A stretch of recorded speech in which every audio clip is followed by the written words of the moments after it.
Hello and welcome. It's Friday, October 8th here in Korea and you're watching the Daily Report. Now, public debate over vaccine passes continues and we bring you more on that debate later on in the program. Here first is the broader pandemic coverage. I have Kwon So-ah standing by. Now, So-ah, how is Korea ending the work week? Well, Sunny, we are ending with a decline in infections compared to Thursday, but nothing to be relieved of as of yet. As you can see, still way over 2,000 infections here. 2,176 were tallied as of 12 a.m. this Friday, and that includes 2,145 domestic transmissions and 31 cases from abroad. Now, with that, the daily average in domestic transmission still stands at a little over 2,000 in the past week. Now, for a closer look at our graph here, the numbers in the 2,000s are outnumbering the cases below 2,000 in the past week. However, we are seeing here a decline from yesterday, and also comparing this Friday's figure to last Friday, it is an on-week drop. Now, 77% of infections here have occurred in the capital region when it comes to domestic transmissions this Friday, but there's been a decline in Seoul and Gyeonggi-do province to the 700s, also Incheon now at 128. Meanwhile, also a drop here in Gyeongsang-namdo province as well as the city of Busan. With that, Korea has accumulated 327,976 infections as of this Friday, with a death toll at 2,554, with 10 additional COVID-19 related fatalities.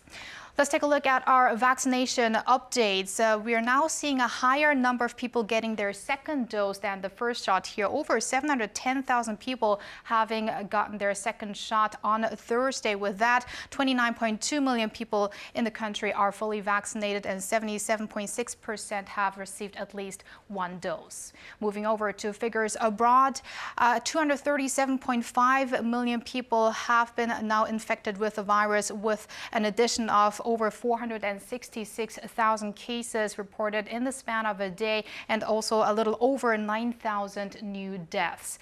Moving over to 20 countries with the highest number of infections in the world, the U.S. has hit 45 million cases in total and is still seeing the highest daily increases. Now, others that are seeing high infection rates are here the UK and Turkey, which saw almost 40,000 cases and a little over 30,000 infections in the past day, respectively. And those are the general updates I have for now, but I'll see you back in a bit. Sunny? All right, so thank you for now. Right, a growing number of countries have halted the use of Moderna vaccines for certain age groups amid concerns over possible heart conditions. For more on this, I have our Choi Won-jung here in the studio with me. Won-jung, welcome. Thanks for having me. Right, so which countries are we talking about? So mostly from European countries. Right now, for instance, Sweden has stopped administering the Moderna COVID-19 vaccine to younger men ages at 30 and under. The reason was due to the risk of heart inflammation such as myocarditis and pericarditis. With a similar concerns of the side effects, Denmark has decided not to give the Moderna jab to anyone under the age of 18. Now, recently, Finland also stopped giving Moderna shot to those under 30. Norway is yet to make its own decision about the Moderna vaccine, but has urged men under 30 to get a Pfizer shot instead. Right, Won-jung, and how are authorities here responding to this halt in the use of Moderna vaccines? It's a good question. So the government has also mentioned the risk of a heart inflammation from mRNA vaccines, but so far younger people under 50 have still been getting their Pfizer and Moderna vaccines. I believe the teenagers in South Korea will also get mRNA vaccines as well. Right. And tell us a bit more, Won-jung, about the potential heart conditions here. So there are two major heart inflammation disorders. Now, there are myocarditis or pericarditis. Now, take a look at the picture up on your screen right now. Now, the pericarditis is the inflammation of the outer part of the heart, and myocarditis is the inflammation of the heart muscle. The common symptoms in both cases are severe chest pain, difficulty breathing, and abnormal heartbeats. Right. And given that reality, Won-jung, what is the general stance within medical circles about these mRNA vaccines then? So are they safe? Right. So that was actually my question to experts I talked to. So according to the U.S. CDC, around 4.1 people out of every million people vaccinated have experienced rare heart inflammation. Now, the expert I talked to over the phone said these heart conditions usually go away without the need for specialized treatment. Let's take a listen to what he said. Pericarditis usually gets better by itself within 1 to 2 weeks, but still chest pain is a problem. It's not a dangerous disease, but people can feel uncomfortable, which can be treatable by medicine. Myocarditis improves after a certain period of time, but you need to be more careful with this one. He also said the benefits of a vaccination still outweigh the risk of side effects, stressing that there's a much higher chance of having heart problems if you catch COVID-19. The vaccination not only stops this from happening, but prevents other serious complications from the COVID-19 as well. I see. Well, that is good to know. Now, Won-jung, starting today, I believe, expecting mothers here in the country can sign up for their COVID-19 vaccines. So starting today, Friday, here around 136,000 pregnant women in Korea now be able to book their shots. Now, the bookings can be made through the KDCA website, where individuals are required to submit information about their pregnancy. The actual vaccination will kick off on October 18th, less than 2 weeks from now. They'll be getting either Pfizer or Moderna vaccine. Now, as you know, this has been a very sensitive issue due to the risks of possible side effects, but health authorities have continued to urge pregnant women to get jab if possible. Right, if possible. All right, Won-jung, thank you. But stay with me as I now turn back to Soa for more on inoculation efforts, that is, here on the local front. Right, Soa? Right, Sunny. So as Won-jung just mentioned, we're going to have the pregnant women also receiving COVID-19 vaccination and teenagers, also the booster shot program for seniors. So with that, we are expecting a faster process in vaccination. Now, as I mentioned in the figures earlier, 77.6% of the nation's people have received at least one dose, and that's around 90% already of the adult population. Now, Prime Minister Kim Boo-kyum this morning credited the nation's people for this quicker rollout of vaccines and said since yesterday, the country has also started to give out second jabs for some 10 million people that are aged in their 40s or younger. But what he also expressed is that there are still some existing or in some cases even rising concerns of breakthrough cases. But this is a natural development because we are having these higher numbers of vaccinations. So Kim tried to alleviate these concerns through this message. Let's take a listen. Until last month, around 10,000 suspected breakthrough cases were reported among roughly 20 million fully vaccinated people. That's a rate of around 5 in 10,000 people who've been fully inoculated. Also, it's been confirmed that the chance of a fully vaccinated COVID-19 patient developing serious or critical illnesses is less than a quarter compared to their unvaccinated counterparts. Sunny, and also what the Prime Minister stressed is that people who got their second jab should wait for that 2-week span until they are really fully immune against the virus. Not fully, but at least 80 or 90% that is. And with that, to strictly abide by prevention measures such as wearing their face masks. So because there are many people who, after they're getting their second shot, they feel safe and immune, but that's not the case. They have to wait for that 2-week period. Right, and so I believe authorities also addressed plans to expand at-home treatments, that is, for asymptomatic patients as well as patients who have very mild symptoms. Right, Sunny. On the heels of the recent achievement of vaccinating 70% of the nation's population with the first shot, authorities said that the expansion of home treatment is part of preparations of a phased return to our normal lives or living with the coronavirus. First off, anyone under the age of 70 with no symptoms or light symptoms who don't need hospital care will be eligible to be treated at home with the patient's consent, of course. Now, earlier, home treatment was limited to underage patients and their guardians. However, those who live in settings where it's difficult to isolate themselves from other people or people who are unable to use a mobile app or communicate effectively with their supervisors, those will not be eligible for home treatment, but now most everyone under the age of 70. So here are some details on that new progress from an official at the earlier government briefing. Hospital allocation teams in cities and provinces will categorize patients depending on their vaccination status and symptoms before deciding on their treatment method. Those subject to home treatment will be informed of the guidelines and receive basic necessities and health kits. The patients will be monitored on a daily basis by staff from either municipal authorities or medical facilities. The government vowed to establish an emergency response system that will operate 24 hours, including the availability of transportation to emergency rooms. Patients, according to their types of treatment, are also expected to receive health insurance coverage for their medical bills. Furthermore, officials plan to improve the management of waste that piles up during the quarantine period, which is to be properly discarded 3 days after the home treatment period is over. Meanwhile, the number of people under home care as of this Friday stood at over 3,300, more than doubling from some 1,500 as of September 30th. More than 97% are patients in the metropolitan region.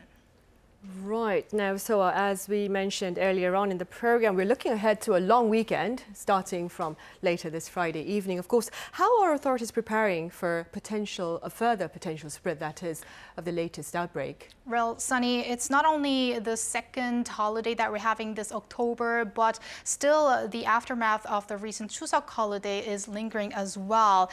So that is why there is expected to be more movement across the nation, and authorities believe that movement will increase this month in October. However, in the capital region, there was an increase of 7.4%. And as we know, currently infections are still concentrated in the metropolitan region. So if these people move to other places during the upcoming holiday, we might have more proliferation of infections in the country. So health authorities therefore have put their heads together to discuss ways to get the nation's people safe through this autumn season, setting a 5-week special antivirus period for the autumn travel season from October 9th to November 4th. Right, well, that is good to know. And for more details about those efforts, Wonjung, what can you tell us? So now there are a few things that I'd like to mention from the briefing this morning. So the first thing first, that when using a public transportation when you go there, like buses, you must wear your masks. And no eatings allowed, of course, and inside. And the bus drivers are responsible to take all the personal information of passengers for epidemiological purposes. Now, the second one, so when you're visiting at national parks, the government has asked authorities there to maintain the one-way pedestrian way so that you don't have a huge crowd in the middle of the streets, right? And they limit the number of people on the cable car, so that was also interesting, and only accept visitors who made their prior bookings. Now, the last one is that they're also ramping up the COVID-19 testing. The 14 temporary testing sites at the express rest areas will operate for longer hours now. And the additional testing centers will be set up at the 10 major tourist hotspots. So if maybe on the way back home, the taking a test would be a really good idea. Right, because we are expecting increased movement in people, among people, that is. Yes, and as Wonjung just mentioned, the national parks, in fact, the Prime Minister Kim Boo-kyum this morning also mentioned that during the National Foundation Day that we had just recently, during that weekend, there was an increase by a whopping 41% of visitors at such parks compared to the week before. So that is why I guess these authorities have discussed measures, especially at such venues, and they are also stressing that the expressways will be as busy as during the earlier holidays, and that is why, as Wonjung said, more temporary test centers will be installed, or rather will continue to operate. Right, well, hopefully safety will be the priority among people who do choose to move around. All right, so thank you for that, and Wonjung, thank you for your information as well. No problem.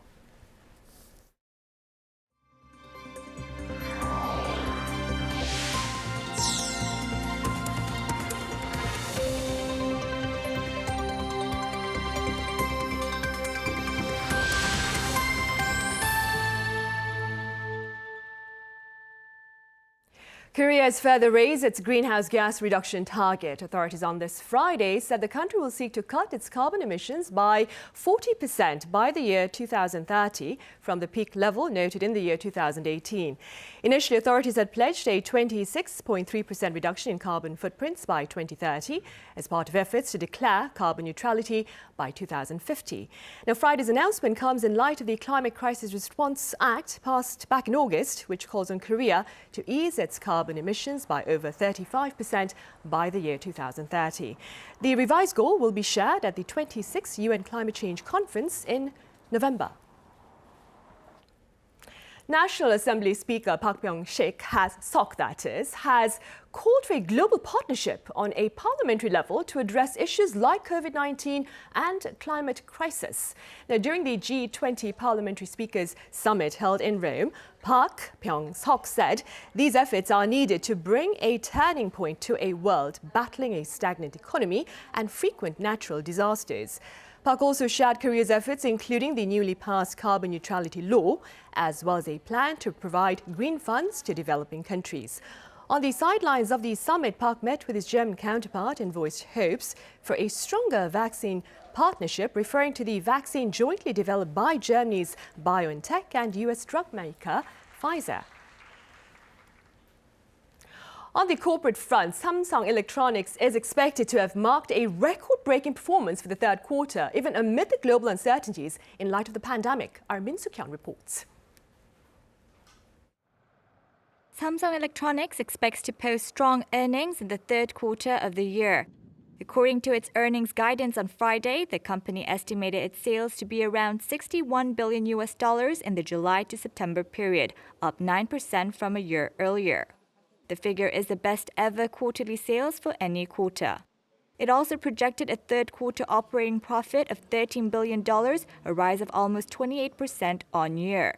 This marks the second highest quarterly operating profit following the third quarter of 2018 during the so-called memory supercycle when chip makers benefited from price hikes on rising demand. While the tech giant did not break down the performances of its respective business divisions, industry watchers say that the gains were driven by the chip industry boom. Analysts believe that the company's semiconductor business will record an operating profit of $8 to $8.4 billion in the third quarter. This comes as the price of memory chips such as DRAM peaked in the third quarter, and the semiconductors and foundry sectors recently saw increased profitability. The success of its latest foldable phones, the Galaxy Z Fold 3 and Galaxy Z Flip 3, is also believed to have contributed to the solid earnings in the third quarter. Min Soo-kyun, Arirang News. The US says it continues to support international efforts for humanitarian aid to North Korea, but adds the North Korean regime itself is responsible for the humanitarian crisis there. At a briefing on Thursday, US State Department spokesperson Ned Price said, while the US may disagree with a particular regime, it will do all it can to ease the sufferings of the people there. He claimed the US is engaged in efforts to facilitate the provision of aid to North Korea, but lamented the regime's relentless exploitation of its own people and the diversion of resources from people to nuclear and missile efforts. Meanwhile, a powerful earthquake hit the Tokyo region Thursday evening, disrupting power lines to some places. Our Shin Yeon reports. A massive earthquake with a magnitude of 5.9 shook Tokyo and surrounding areas overnight on Thursday. The quake started at around 10:40 p.m. local time in the Chiba prefecture east of the capital, registering an intensity of 5+ on Japan's seismic scale of 0 to 7 in areas like Tokyo and Saitama. The tremors were strong enough to stop trains, burst water pipes, and cause power cuts across the cities. Newly elected Prime Minister Fumio Kishida immediately set up an emergency response task force to provide everyone with the latest information. The quake occurred just 3 days after the new prime minister took office. Local outlets have reported at least 20 injuries as of early Friday morning, but no deaths or major structural damage. Japan Meteorological Agency added that the country is not at risk of a tsunami. However, they urged people in the greater Tokyo area to stay alert for the next 7 days in case more earthquakes come their way. They also described Thursday's quake as the strongest to hit the capital region since 2011. In March of 2011, a 9.0 magnitude quake shook the country's northeast and damaged the Fukushima Daiichi nuclear power plant, which still remains as the world's worst nuclear crisis after Chernobyl. Japan accounts for around 20% of the world's mega earthquakes with a magnitude 6 or greater. Shin Yeon, Arirang News. And it's been about a month since Bitcoin became legal tender in El Salvador. And so far, people remain divided over its use, with some complaining about technical issues during transactions. Our Kim Yeon-seung reports. A month has passed since El Salvador adopted Bitcoin as the country's official currency.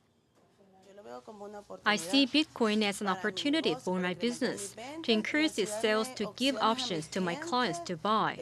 Many people are scared of using this currency. I tell them to inform themselves. I think that over time, it will bring in many benefits. But despite high hopes, the country's new legal tender is currently caught up in a technical frenzy. The Bitcoin system has had implementation problems. Of course, there is distrust about Bitcoin. In the end, here we have dollars and people want to use the dollar. And Bitcoin does not bring anything better than the dollarization that already exists. El Salvador's President Nayib Bukele said that roughly half of the country's population, or 3 million people, have downloaded Chivo, a mobile Bitcoin app. But it's this Chivo digital wallet that's at the root of the technical mishaps that are causing people to lose money during transactions.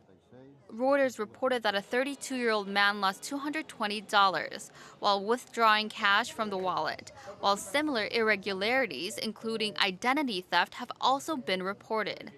The country's president said that high demand for Bitcoin may be behind the issues. The volatile nature of cryptocurrency has also become a real concern. The same day that El Salvador implemented Bitcoin as a national currency, it fell sharply. The Salvadoran people have lost confidence in Bitcoin because the volatility that was being talked about became a reality. It seems like not everybody has warmed up to the use of Bitcoin. We have seen that there are many businesses that are accepting Bitcoin, others not. It's still being tried out, but many people are using Bitcoin. A survey from Central American University shows that 9 out of 10 people surveyed said that they did not have a clear understanding about the digital currency, while 8 in 10 didn't feel confident about its use. In another poll from the Salvadoran Foundation for Economic and Social Development, 93% of the 233 companies answered that they have not yet received a Bitcoin payment. Kim Hyun-seung, Arirang News.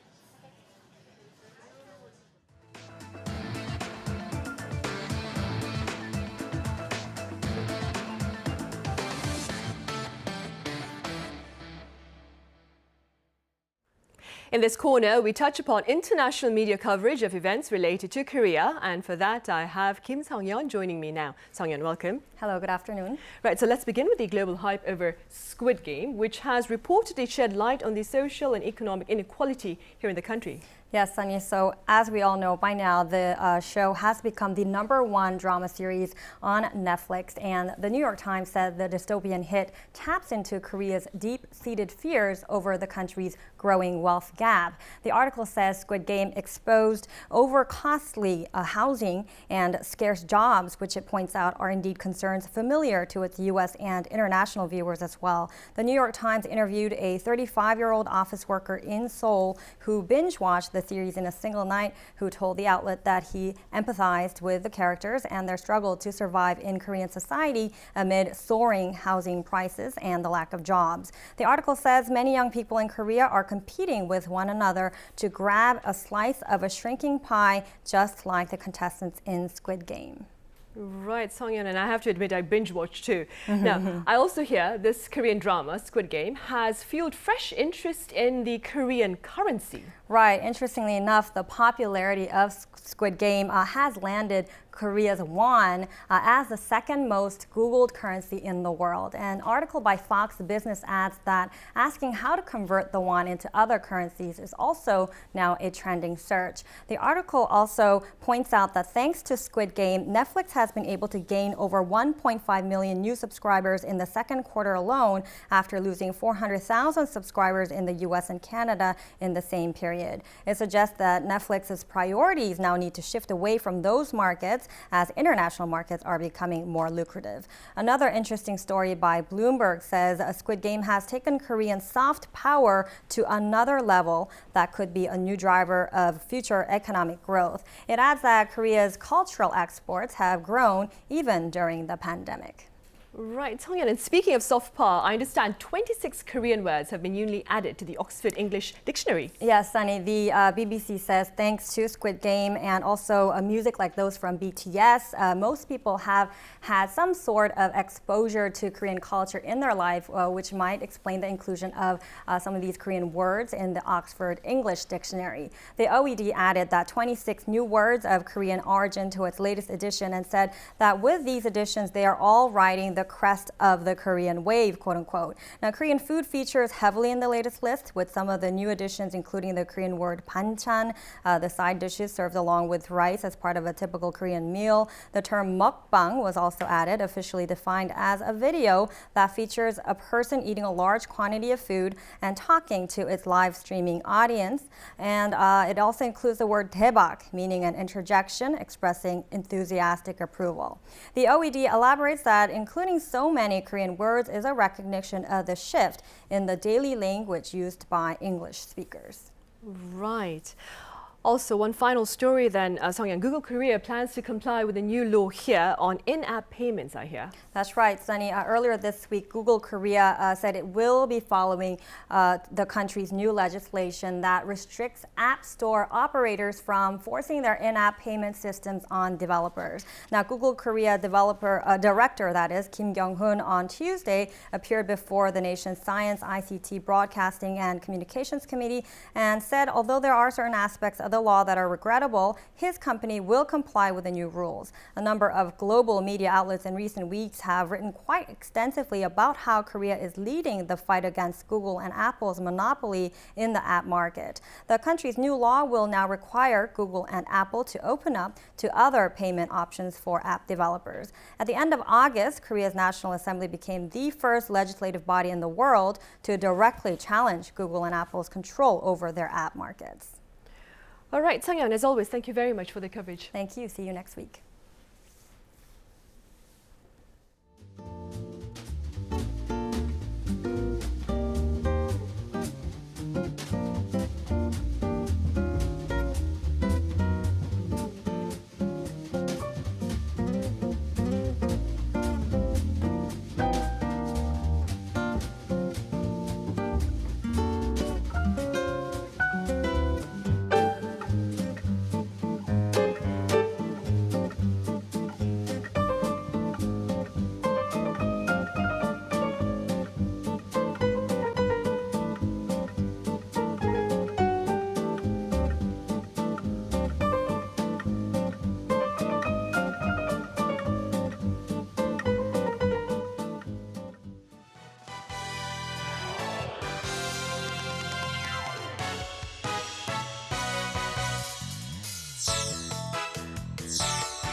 As part of efforts to kickstart a phased return to normality, authorities here have proposed the temporary adoption of vaccine passes for entry to public venues.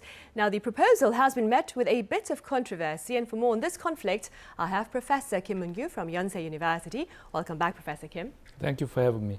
I also have visiting Professor An Jun-sung from Yonsei University. It's been a while, Professor An. Thank you. Meanwhile, joining the session virtually is Professor Richard Carpiano at the University of California, Riverside. Pleasure to have you again, Professor Carpiano. Thank you for having me back. Right, first up then, Professor Kim, I understand some 5.8 million people here in the country have yet to register for COVID-19 vaccination. What more can you tell us about them? Well, it's a bit surprising we have that high number. It's the data by the end of September, and among them, only 8.9% are willing to have vaccination, and they are not making an appointment yet. And among those groups, more than 1 billion is over the age of 60, which means they might belong to a high-risk group. And last week, we have a daily average of COVID-19 cases above 2,400. It's still high. And most of the cases who got COVID-19 have been 92% not finished their vaccination yet. So that means we have to finish the second shot and spend 2 weeks to have enough immunity to fight against. So I would like to share some data of some Asian countries, and Korea has about 40 cases per million, and Japan and India has less than 20 per million, which means only a half of Korean. And Taiwan is less than 1 case per million. So if you look at the other Western countries, Sweden has about 60 cases per million, Canada and Germany about 100, and USA have more than 300 per million, and the UK has more than 400. But UK and USA are declining right now. Good news is weekly average of Korean data is decreasing slowly. I think it's good news, and if we pass through this long holidays, I think it will continue to decline. Mortality of COVID-19 has decreased because we better understand about the disease, and also we have a vaccine. But the mortality of unvaccinated patients is 3 times higher than patients who got vaccinated in Korea. It is about 0.4% in unvaccinated people compared to 0.14 in vaccinated. So why is it that? I think why is people do not want to have vaccination? I think they are afraid of side effects, and some might have a bad experience after the first shot of vaccine. So we have to eliminate the exaggerated information about the side effects, and we must provide accurate and subjective information what happens after the vaccination, and we have to keep our efforts to find safe and secure vaccines, especially the new ones is coming soon. Right. And moving forward, Professor Kim, what has been shared then about the gist of the vaccination passes that authorities here in the country are looking to adopt? Well, it's going to be a temporary plan, the way to living with COVID-19. And some foreign countries consider about 6 months of duration to use this vaccine pass. And our government is saying that the purpose of this vaccine pass will be lower the infection risk for unvaccinated persons, and it will not be applied to children. But there are some skeptical views about the effectiveness of this vaccine pass, and there are disputes on the purpose of this if it is about to booster vaccination rate. If you look at UK, they have a disagreement within the government. I mean, the Secretary of Health and the Secretary of Culture are saying a different voice. And the Secretary of Health is saying that if the vaccine pass is mainly used at the nightclub or some pubs, the effectiveness is very doubtful. For Korea, our government has already shown many efforts to inspect nearly more than about 1 million entertainment businesses since the outbreak to make it sure that they are willing to follow quarantine measures.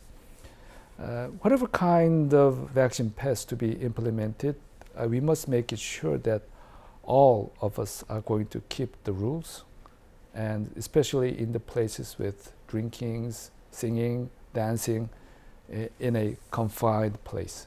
Right. And Professor Carpiano, you are currently in Los Angeles, and I hear one of the toughest vaccine mandates looks to go into effect there come November 4th. Could you tell us a bit more about this?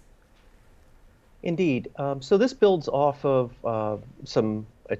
follows in the lead of several cities already in the United States, namely New York and San Francisco, as well as even some rules in Los Angeles County, the county in which the city of Los Angeles is located. So, but this is additional and adopted by the City Council. Rather surprisingly, given United States politics around mandates and other sorts of vaccination requirements rather overwhelmingly, actually. And so it will require everyone who's age 12 and over to be fully vaccinated before entering bars, gyms, restaurants, indoor facilities.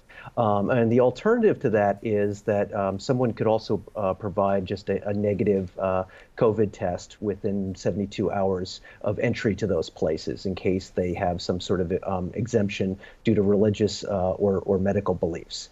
Now, the question still remains, though, of course, there's a high likelihood that this will be successful. There has been really some public sort of support for different types of mandates and requirements. But the question really does remain, though, to be seen like how well these rules are really going to be enforced. But overall, it really, I think, very good news for because Los Angeles is the second largest city in the United States.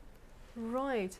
And before I ask you about your opinion regarding this mandate, Professor Carpiano, how is the public there responding to this mandate in Los Angeles? Well, Los Angeles is, even for California, which is generally seen to be doing fairly well in terms of COVID and in terms of sort of public attitudes towards public health response relative to some other states in the United States, has generally tended to be a bit of a leader in terms of taking more sorts of aggressive actions towards dealing with COVID than what we've seen more statewide, or even in some respects through other states throughout the United States. So in this case, it's a thriving economy. It's again, as I said, the second largest city in the United States. So really, anything that is going to be good for public health is going to be good for the economy. A year and a half now into this, people really are looking to get out and enjoy some semblance of life. What they had pre-COVID. And so really that measures like this, amidst the other sorts of incentives that have been tried out and the other sorts of initiatives to get people vaccinated, this is sort of the next step to this. And unfortunately, particularly as the colder months are approaching, people are going to be indoors a bit more. These are the types of measures that unfortunately that we've need to take, but still seem to be quite popular even among business owners, who over on their own have been adopting verification type systems to protect their customers, protect their workers. And so in a way, this in essence standardizes it across the city. Right. And back here on the local front, Professor An, a recent survey shows that 2 out of every 3 people who were surveyed, that is, support the adoption of vaccine passes. Now, having said that, what are some of the points of contention with regard to the debate over vaccine passes here? Well, actually, before we talk about the issues regarding the introduction of the vaccine pass, we need to check the number, just show briefly. And the current vaccination rate for the first shot in Korea is 77%, and for the second shot is about 57%. So if you average of 2, it's about 67%. And however, according to the press, about 92% of the new infection cases comes from either from the unvaccinated or the first shot only. So there's numbers. So let's go back to the survey, actually. If you look at that survey, that about 2/3 of the people in favor of the introduction of the vaccine pass is about roughly same, right? 66, right? So about the same percent. So it means that there's a clear line between the vaccinated and unvaccinated group in Korea. That's kind of concerning because there's a lot of issue about social inequality issues, and as like the U.S., it's like many people have medical belief or other religious belief that tend not to take it, the shot, right? So that's the issue also, right? So also the concerning is that about from legal perspective, since there might be a possible discrimination against the unvaccinated group, which is the minority, right? Because it's 1/3 only, right? Less than 1/3, right? So I think there's a growing concern about the mandate, introduction, the mandatory introduction of the vaccine pass, but the question is that I think it's more important actually than how the government will implement it in detail, right? It's not about the idea about the vaccine pass, right, as an incentive system for the more higher vaccination rate in Korea, right? I think that's more important how we implemented it. Right. And staying with that, Professor An, as a scholar in the field, what are your thoughts on allegations that vaccine passes violate basic rights? Well, theoretically, I mean, it's really possibly can infringe on fundamental right because you infringe on many things. You have right to your own, your body. You can choose to make a right, major decisions in your life, right? Basically, it's a very critical issue. But however, I think it's more like if you look at the legal perspective, is very kind of very concerning. But look at in terms of policy, prescribing policy, maybe we should think about more the focus on persuasion, to get the public consensus, right? For example, I was thinking about some example like, the north wind and the, north wind, the sun, the story about if you, try to get who's stronger, right? Well, it's not about the power and forces, right? It's more like a persuasion. How can you persuade it, the other side, without any, forces, right? So I guess that the way I see that the Korean government is very anxious to get higher vaccination rate, very quick ways, for in terms of the public, health concern, right? However, to get the big picture as a society, all different group individuals, you think about the minority group, how they think differently, and how can we persuade them in getting together as a, one society, one team, right? Right. And staying with that, Professor Carpiano, you are a professor of public policy. Where do you stand on the debate over vaccine passes? Yeah, I think they're very good. But I would agree that they should not be the first line of action. They should be used. Other incentives should be used first.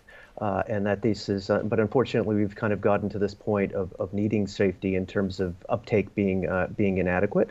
But at the same time, I mean, we have to recognize that the vaccine passport, while it might seem maybe imposing, is really not all that much different than so many other things that we have policies around that require verification. So we need verification to travel. We need evidence of being of adequate age in order to enter a bar, a nightclub, or to purchase alcohol. We need a valid driver's license to operate a vehicle. So in many respects, a vaccine passport can enable freedoms. It shouldn't be really be viewed as sort of a burden, or if so, just in terms of a minimal burden. In terms of thinking about community safety and everybody's responsibility for contributing to that. Right. And Professor Kim, from a medical perspective, what is your stance on calls for vaccination verifications to partake in a range of social and professional activities? Well, first of all, I would like to talk about the Denmark, how they did with the vaccine pass. I think they're the first country in EU to start with the vaccine pass, which started in April, and they did the antigen test at the entrance of public facilities, and they encouraged vaccination with that, and they returned to pre-pandemic on September 10th. So they're actually doing very good. I think they have an geographically advantage as a peninsula to control and quarantine measures. And if we look at Israel, which is one of the first country in the world to start vaccination with RNA, and they gave some incentives with they call it Green Pass, and when the vaccination rate reached about 40%, they realized that there was some redundancy, and they gave out incentives with that Green Pass. They had to revive because there was a surge due to Delta variant. And currently, this Green Pass is valid until the end of 2020, and that means they upgrade it regularly. And they upgrade the eligibility for green cards, which embedded a QR code, and they check whether they finished the vaccination 2 weeks before, and they are recovered from COVID infection, and if it's antibody positive or negative for PCR, which gives a temporary green card. And we have to remember, it is not going to be a perfect measure because COVID-19 spread before symptom, and we have a vaccinee with asymptomatic infection which transmits. So if we want to have a successful vaccine pass, I think we should have a similar strategy, including the things that I mentioned, and learn the experience that the other countries have. Right. And speaking about the experience of the other countries, Professor Kim just mentioned, Professor Carpiano, the testing option that people who cannot be vaccinated can have. And this is something you mentioned is also the case over in Los Angeles. But I understand such testing option is not available in New York. In that scenario, then, what other options are there for people to access multi-use facilities? That does become very difficult, and certainly that can be creating access and inequity issues. Fortunately, there are very few. There's a small group of people that would be affected by having some sort of contraindication for the vaccine in that regard. And in many cases, and this is starting to become a bit more of a controversy or a debate in the United States, is to what extent really that religious exemptions should be allowed to begin with. While they're based upon personal belief, we also at the same time know that many of the major religions have endorsed vaccination, so that becomes a bit tricky in terms of validating those, and certainly we're beginning to see some legal challenges around those as well. And so these are important issues that we do have to consider. That a verification system is not going to be perfect, and at the same time, people who aren't able to be vaccinated, we also have to recognize the fact that by going out, they are being placed at risk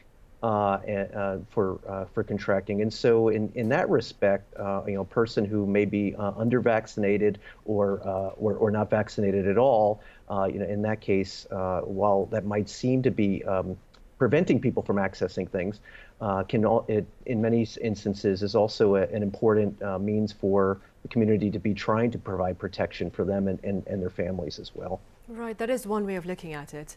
And Professor, what do you propose? I understand this will be a tough question, but what do you propose then to allow for a greater public consensus on the issue of vaccine passes here? Well, actually, I was take some time to think about it. The situation is not easy, but I looked up the Danish case closely, as there's some lessons we can learn from it actually. First thing is that in Danish system, they do not call it the vaccine pass. They call Corona pass or Corona passport. What's the difference? Well, in terms of a vaccine pass, right, it means that it's like whether it depends on the vaccination status. You're vaccinated or unvaccinated, right? But if you have a Corona pass, means that like the one Israel, right, green pass, something is different, right? So I think that's the one way you need to narrowly tailor or really very carefully draft the policy, how to have the positive impact to minimize the negative impact from the public, right? Also, other thing is that the other way is that it's much broader, the scope, right? As the Professor Kim talked about already, it's 3 types, right? We might talk about is it vaccinated or the tested positive, or negative, I'm sorry, negative, right? Also the recover from the disease, right? So it's broader, it's not about vaccination itself, it's broader whether you have immunity, right? It's an individual immunity, not individual vaccination status, right? So I think that's the one kind of, and then lastly, the difference is that, right, US system, right? Right, the difference, right, okay, that's right, okay, I'm sorry, okay, right. Okay, I think I find very interesting that in the Denmark, right, there's a system that works that when you get a public place, to get access to like a movie theater or the library, you can show the pass, right, or you can have the quick test, right, on site. And you have to wait like 20 minutes. Actually, personally, I went to Jeju conference last summer, actually, and I did the same thing. I have to wait like 10 minutes to get a PCR test, and a very quick one. So that if you can wait 20 minutes, and can get it. So basically, they do not prohibit the access because it depends on the vaccination status. If you're not vaccinated for your medical reason or religious belief, you can wait 20 minutes. And if you are clear, you can get in. I think that's the one kind of positive impact. And then I think they're focused on more like a traveling situation. If you want to go overseas, you have to get vaccinated. Get a pass, right? It's not us. Right? So, like I think it's like finger pointing, blame game. Well, it's not us to make you too vaccinated. It's the other country make it vaccinated because for you, it's not for us, right? I think that's kind of a public policy, PR issue. I think they put more close attention to how you get PR in your job on the vaccine pass in Korea. Right. Professor Carpiano, what can you share with us now about cases of forgery, I believe, amid the requirement of vaccine verifications? And how are these incidents being tackled in the US? Yes, well, whenever there's a new rule or some sort of regulation that gets enacted, there's always going to be some individuals who try to avoid them. And vaccine verification is certainly no exception to that. So very much like Korea, the U.S. has definitely seen already efforts to produce and distribute fake vaccination certificates. And the paper certificates, the vaccination cards are a lot easier to fake than the digital apps are. And so so we definitely see some differences with that and how technology can actually help prevent that. But we also do have laws that exist for dealing with criminal behavior, and they're definitely enforced. But again, technology, I think, is a way to make it much more difficult. But when it comes to implementing a passport system like this, I think it's important for people to not fall into this trap of what we sometimes call the perfect solution fallacy, which is this false logic that just because, in this case, fraudulent vaccine records are going to be existing and they can't be completely prevented, that therefore the verification system can't be effective in reducing risk and improving public health, and therefore shouldn't be used. Because, if you think about it, we still require valid age identification to enter a bar or a nightclub, buy alcohol, even if we know that there are youth that are going to try to gain entry using false identification too. So, very much a very similar situation holds here as well. Right, a valid thought right there. All right, Professor Carpiano, as always, thank you very much for your insights today. Dr. Professor An here in the studio, thank you for your thoughts. And Professor Kim, thank you for being with us today. Thank you very much. Right, authorities here have highlighted the need for vaccine passes comes as part of efforts to ensure a safe return to normality and not to infringe upon basic rights. Thank you for watching.